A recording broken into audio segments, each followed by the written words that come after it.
haɗa ni da kai in tabbatar maka cewa kai ba karamin tantirin ɗan iska bane mai karantar da shirka da kafirci, tsohon banza mai kira zuwa ga shirka da kafirci, wanda ya ƙarar da rayuwarsa ya ƙarar da shekarunsa yana karantar da wato kafircewa Allah, yana karantar da shirka, yana koyar da bautar shehunnai.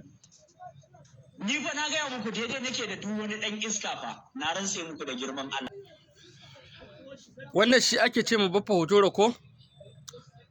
Baffa Hotoro, Sheikh Dahiru Usman Bauchi, ba aƙidar mu ɗaya ba, amma mutumin kirki ne, kuma mutumin arziki ne, kuma dattijan kirki ne.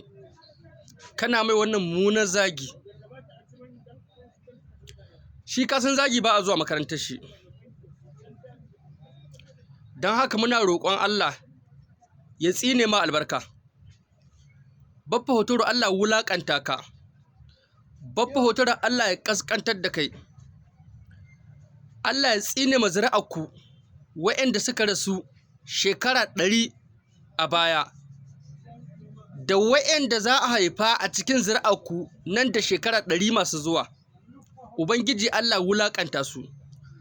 Bishiyar da ke gidanku, Baffa Hotoro, da tsuntsun da ke gidanku, kai ko kiyashi ke yawo a cikin zuri'arku, Baffa Hotoro, na shekara 100 da suka wuce da na shekara 100 masu zuwa. Muna roƙon Allah ya tsine masa albarka. Allah ya wulaƙanta su. Allah ya janye duk wani subsidi daga yake zuri'arku. Jininka daga nan har tashin alƙiyama wanda za a haifa, in dai tsatsanka ne, Allah ya tsine mai albarka. Ya Allah ya wulaƙanta shi. Allah ya cire mai subsidin rayuwa.